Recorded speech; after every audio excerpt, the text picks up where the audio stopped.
নমস্কার, আমি রিমা। আহারে বিহারে চ্যানেলে সবাইকে জানাই স্বাগত। চিকেনের একটি অন্যতম বিখ্যাত আইটেম হলো চিকেন চাপ। বিভিন্ন রেস্টুরেন্টেই আমরা খেয়ে থাকি।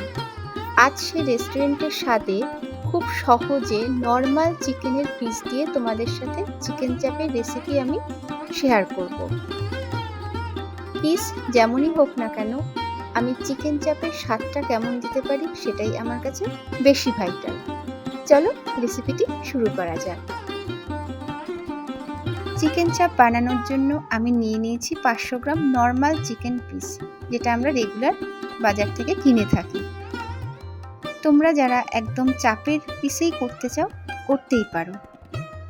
চিকেনটা আমি প্রথমে ম্যারিনেট করব।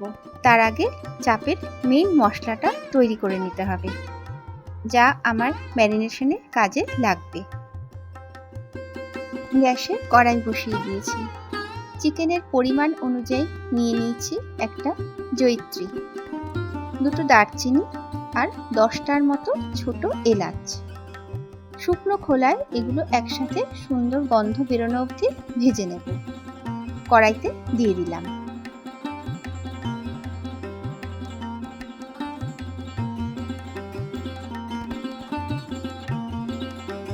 মশলাগুলো কিন্তু একদম ধিমে আঁচে ভাজতে হবে, পুড়ে গেলে কিন্তু চলবে না। মশলাগুলোর পরিমাণ কম, তাই তাড়াতাড়ি ভাজা হয়ে গেল। দারুণ সুন্দর গন্ধ বেরোচ্ছে। এর থেকে বেশি ভাজলে কিন্তু আবারও বলছি পুড়ে যাবে। গ্যাস বন্ধ করলাম। একটি পাত্রে নামিয়ে ঠান্ডা করে নিচ্ছি। ঠান্ডা হলে গ্রাইন্ডারে গুঁড়ো করে নেব।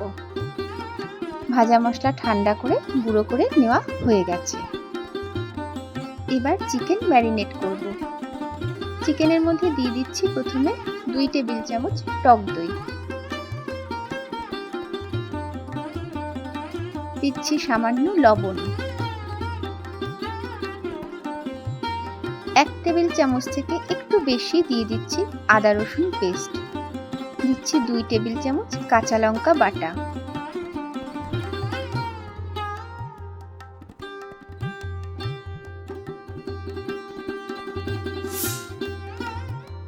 একদম শেষে দিলাম চাপের মশলা, যা আমি শুরুতেই বানিয়ে নিয়েছি।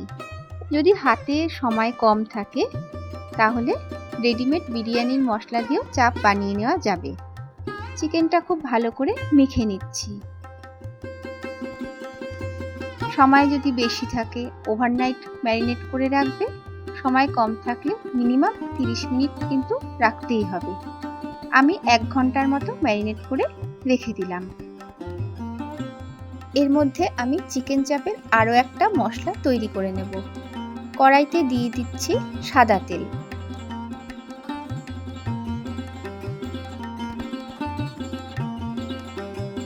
তেলটা একটু ছড়িয়ে নিচ্ছি।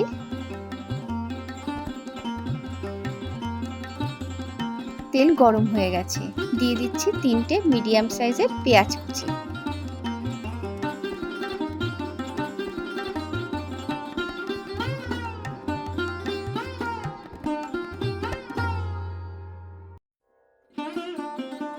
পেঁয়াজের সাথে আরও 2টো উপকরণ অ্যাড করব। তার আগে পেঁয়াজ কিছুটা লাল করে ভেজে নেব। আমার বেরেস্তা দরকার, আঁচ বাড়িয়েই পেঁয়াজ ভেজে নিচ্ছি। যেহেতু বেরেস্তা বানাচ্ছি তাই বাকি 2টো উপকরণ আগে থেকে দিলাম না, তাহলে বেরেস্তা বানানোর সাথে সাথে উপকরণ দুটো পুড়ে যাওয়ার চান্স থাকে।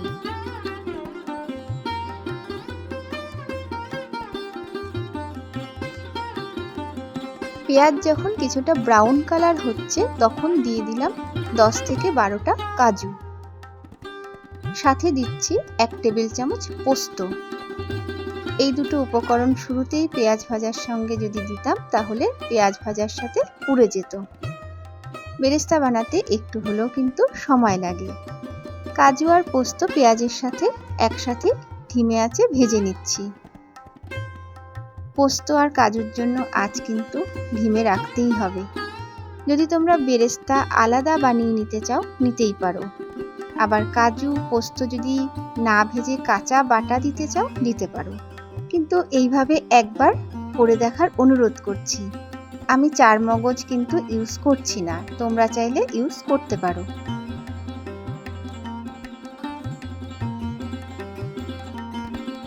বেরেস্তা একদম তৈরি হয়ে গেছে। কাজু আর পোস্ত পারফেক্ট ভাজা হয়েছে, দেখিয়ে দিচ্ছি। এই দেখো, মারাত্মক গরম।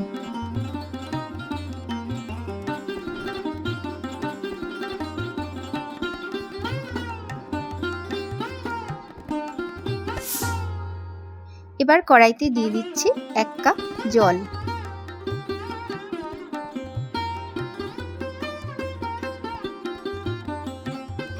জল দিয়ে ধিমে আঁচে পুরো জিনিসটা ফুটিয়ে নিচ্ছি। যদি মনে করো জল না দিয়েও নামিয়ে নিতে পারো, তবে আবারও বলছি এভাবে একবার করে দেখো, সত্যিই ভীষণ ভালো খেতে হয়।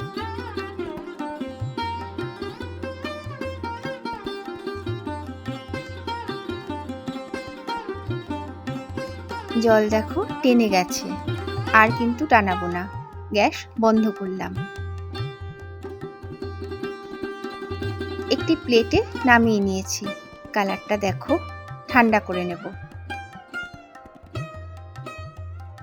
বেরেস্তা সহ কাজু আর পোস্ত ঠান্ডা হয়ে গেছে, গ্রাইন্ডারে ঢেলে নিচ্ছি।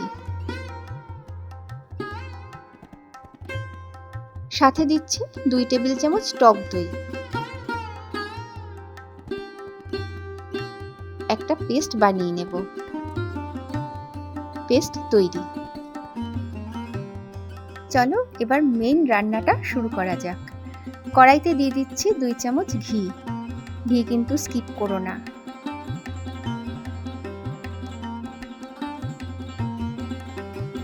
সাথে দিচ্ছি সাদা তেল।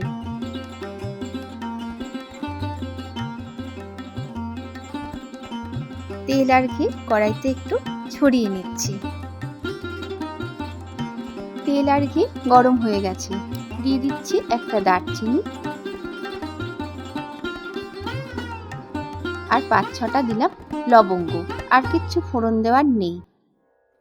ফোড়ন থেকে সুন্দর গন্ধ বেরোচ্ছে। দিয়ে দিচ্ছি দই দিয়ে পেস্ট করা বেরেস্তা সহ কাজু আর পোস্ত। এই সময় আঁচ কিন্তু একদম ধিমে রাখতে হবে, কারণ দই রয়েছে, কাজু রয়েছে, পোস্ত রয়েছে। পুরো পেস্ট করা মশলা দেওয়া হয়ে গেছে। ধিমে আঁচে কষিয়ে নিচ্ছি।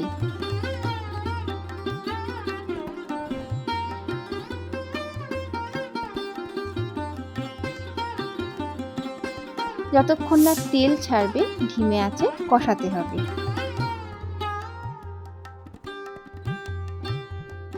এই মশলাটা কষাতে খুব কিন্তু সময় লাগে না, কারণ অলরেডি সে হাফ কুকড হয়েই রয়েছে। দেখো সাইড থেকে তেল ছাড়ছে। দিয়ে দিচ্ছি 1 চামচ হলুদ গুঁড়ো। যদি হলুদ গুঁড়ো অ্যাভয়েড করতে চাও করতে পারো, আমি কালারের জন্য দিচ্ছি। সাথে দিচ্ছি 2 চামচ কাশ্মীরি লঙ্কার গুঁড়ো। হলুদ আর কাশ্মীরি লঙ্কার গুঁড়ো দিয়ে ভালোভাবে মশলার সাথে মিশিয়ে নিচ্ছি। কি অ্যাট্রাকটিভ কালারটা দেখো।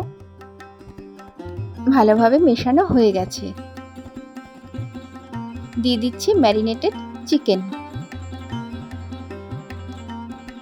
ম্যারিনেশনের পুরো মশলা বাটি থেকে কাচিয়ে ঢেলে দিয়ে দিচ্ছি।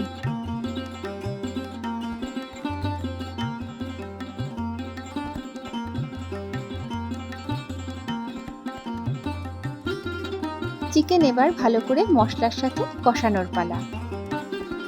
যদি কখনো এভাবে করো, প্লিজ আমার কমেন্ট বক্সে একটু ফিডব্যাক দিও। এতটাই জোর দিয়ে বলছি। এভাবে করলে কি যে দুর্দান্ত স্বাদ হয়, তখন মনে হবে চিকেন চাপ বাড়িতেই বানাই।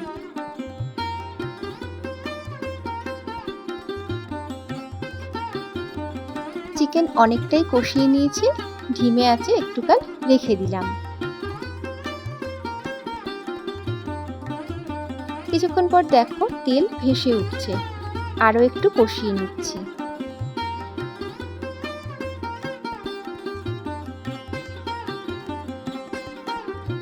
দিয়ে দিচ্ছি আবার 1 টেবিল চামচ কাঁচা লঙ্কা বাটা।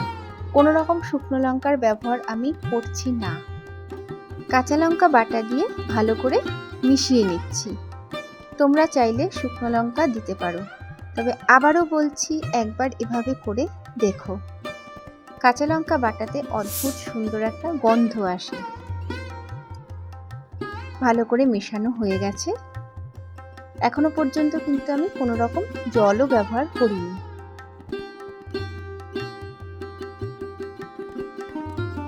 দিয়ে দিচ্ছি এবারে স্বাদ অনুযায়ী নুন। ম্যারিনেশনের সময় সামান্য নুন দিয়েছিলাম, সেই বুঝেই সেকেন্ড টাইম নুন কিন্তু দিচ্ছি। নুন দিয়ে চিকেন চাপের সাথে ভালো করে নেড়ে মিশিয়ে নিচ্ছি। মেশানো হয়ে গেছে। এবারে দিয়ে দিচ্ছি গ্রেভি এবং সেদ্ধর জন্য পরিমাণ মতো গরম জল। খুব বেশি জলের দরকার হয় না, কারণ চিকেন খুব ভালো মতনই কষানো হয়েছে। ধিমে আছে, দেখতেই পাচ্ছ, অনেকটাই কষানো হওয়ার ফলে নরমও হয়ে গেছে। আর চাপে এমনিতেও খুব একটা ঝোল হয় না। জল দিয়ে ধিমে আছে ফুটতে দিলাম। কিছুক্ষণ পর দেখো গ্রেভি কিন্তু অনেকটাই ঘন হয়ে আসছে। খুব আলতোভাবে নেড়ে নিচ্ছি। এই সময়টা খুব ভাইটাল। ফুটতেও দিতে হবে, আবার আলতোভাবে নেড়েও নিতে হবে, যাতে ওভারকুক না হয়। দিয়ে দিচ্ছি সামান্য মিঠা আতর। গোলাপ জল বা কেওড়া জল আমি ইউজ করছি না, তোমরা চাইলে দিতে পারো। আমার মিঠা আতরেই কাজ হয়ে যাবে। মিঠা আতর দিয়ে চিকেনে মিশিয়ে নিচ্ছি।